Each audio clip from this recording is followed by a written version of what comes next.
Hey everybody, it's Jason Blaha here.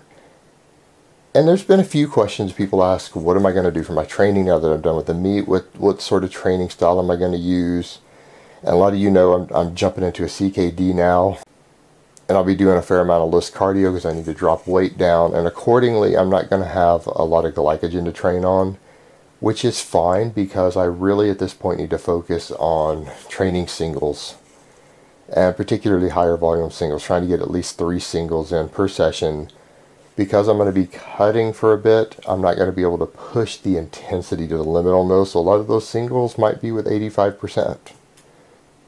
And I'm also at a point to where during this phase I don't want to gain much muscle mass, if any, other than maybe in a few weak points, things like my arms and delts. So what I'm going to be doing, ultra high frequency training again.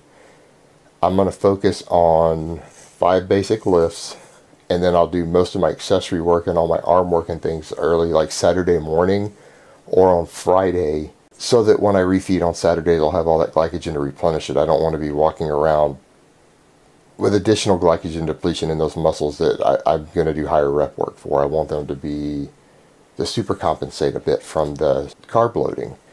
So most of the week I'll be doing probably up to every day. I'll just vary it. I'll take days off as needed, but I will probably be focusing on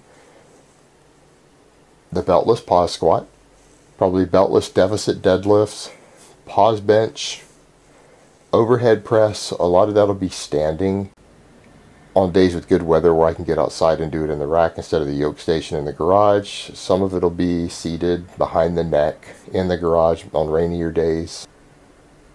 And the Pendlay row. I had been going into this meet doing exclusively deadlifts and chin-ups for my back, but I feel like some of the other support muscles would benefit more from the Pendlay rows at this point, and I can always do high rep curls or higher volume curling towards the end of the week to make sure that my biceps are getting enough stimulation. And of course I'll always be doing lots of rear delt work. That's the one thing I forgot to mention. I will probably be doing rear delt work at least 3 days a week in there also. It's just going to be straightforward, just lots of singles. I'll progress as I can, as long as I can do so without large amounts of fatigue. And during the next couple months, I don't really expect to make much gains, if any, in the way of strength, because I do need to trim down relatively quickly. Unless something changes and I find that I'm able to really progress, then I will do so. But at this point, it needs to be just ingraining technique with singles, and high volumes, high frequency.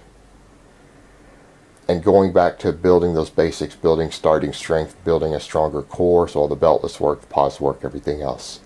So my training is just going to be pretty straightforward and basic.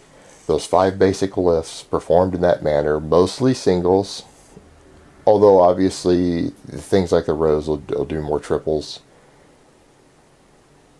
And then towards the end of the week, towards my carb ups, I'll throw in some extra bodybuilding work for arms and delts and things like that. Alright guys, so that's really all I have to say on that today. I hope it's been informative, and I will talk to you guys next time.